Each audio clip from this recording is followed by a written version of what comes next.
Want help to grow your business? Download Bryn, the world's first business advisor in your pocket. To find out more, visit bryn.ai or search the App Store today.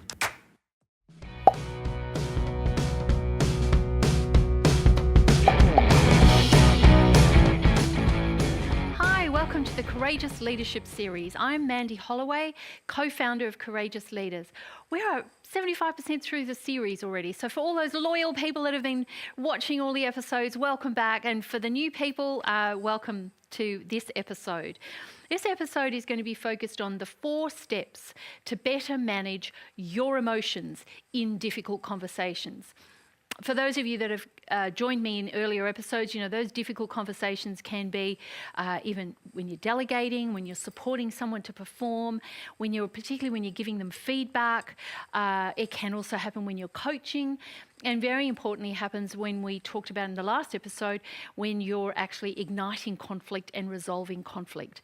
So that's what we're going to have a look at. How do you better manage the emotions in those difficult conversations? Once again, please ask questions, share your insights. We've got various forms on social media that we'd love you to connect with us.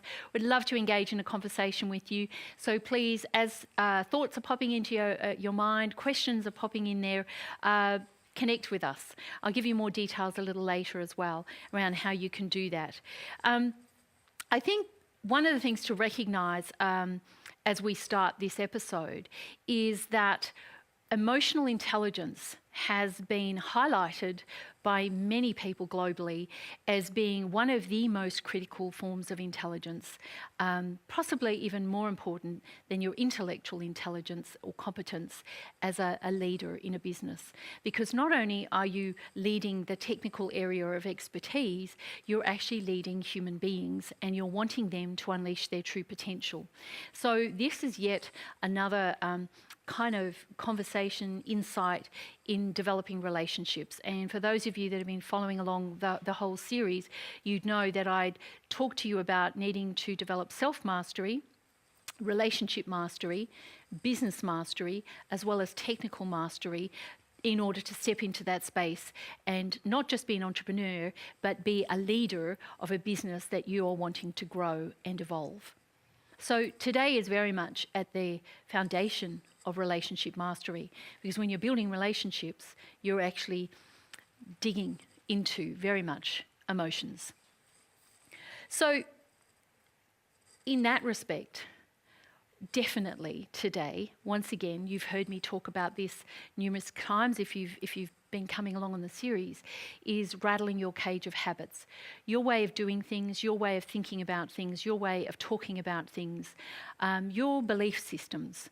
I've had many business people come up to me, and I'm sorry guys, particularly guys, go up to me and go, "Mandy, you just don't get it. I'm just not an emotional kind of guy." I go, "I do get it, and I'm pleased to tell you that you actually have emotions, and every single human being has emotions. And the sooner you can learn to navigate those emotions and develop emotional resilience as a human being, and particularly as a leader, you will unleash far more potential within your business and within the other human beings that work alongside you. And that be in your team, but importantly also with your customers, your suppliers, your regulators. So emotional resilience is critically important. When we say that, we're talking about the importance of emotional resilience. Emotions are always with us, and making time to be with them is vital to our performance. Whether you like it or not, your body changes physiologically as a result of the emotions you feel.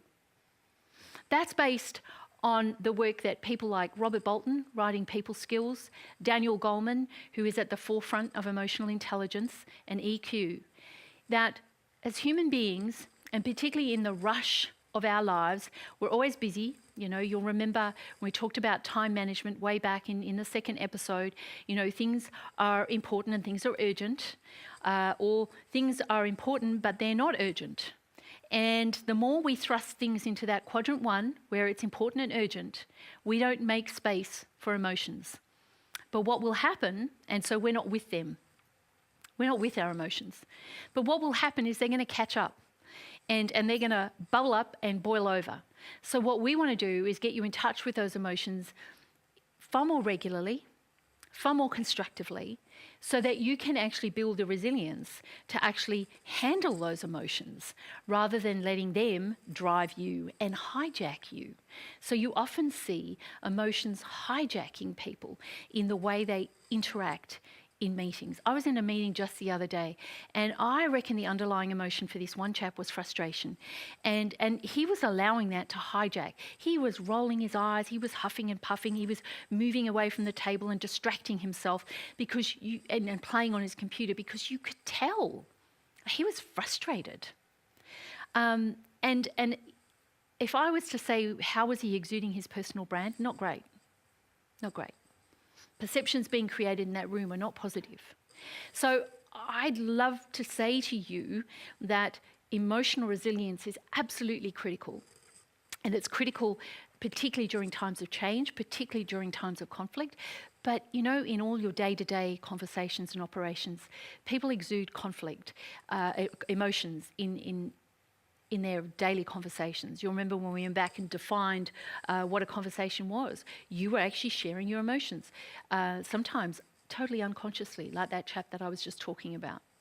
So really important that you understand, and as that quote says also, that physiologically your body changes. So, and I went through this in the last episode. I read out a quote from Robert Bolton, which talked about how blood flow is taken away from the problem-solving part of the brain when your emotions are triggered. And it goes to the extremities of your body to prepare you for a fight. And you can actually feel it in your body when your emotions are triggered. You can actually feel the blood pumping at the extremities of your body. If you become more aware of it, you'll feel it. And you know that that's actually a sign that's saying, beware, emotional hijack is on its way. So as I said to you a moment ago, emotions come out to play, particularly during times of change. And we've looked at this before. We've looked at the fact that, you know, people get quite shocked. They go into denial. They can get angry. They can feel helpless and frustrated. They can go through a whole range of emotions, and they do when they experience change. And so emotional resilience as an individual experiencing that change, and importantly, as a leader leading others through the change, I need to have emotional resilience.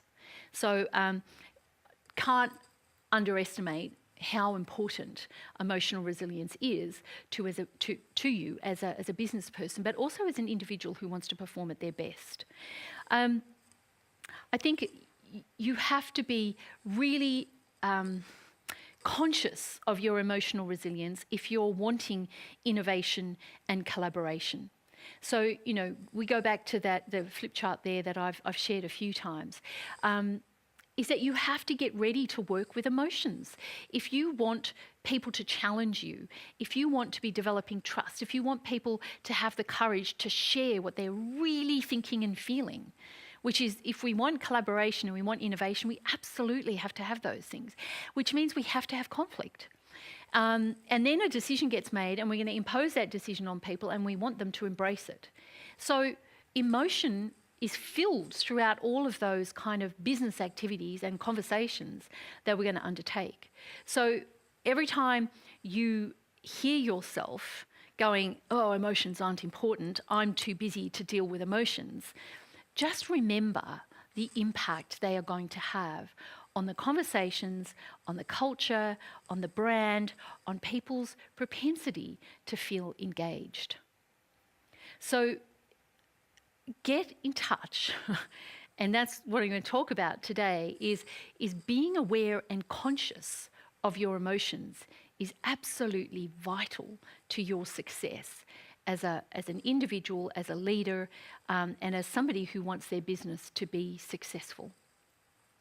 So it's going to be really important for you to look in the mirror. And I know I've said this every episode, and this one particularly, once again, really, really important.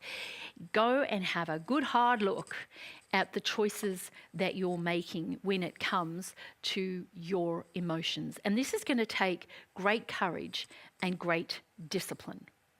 So I'm going to refer to another diagram that I have put up before, but I think it's important to reiterate it one more time, is that to acknowledge that as a business leader, you are going to be faced with lots of different situations, some of them inspiring, some of them not so inspiring. And you are going to have to make a choice as to how you're going to respond.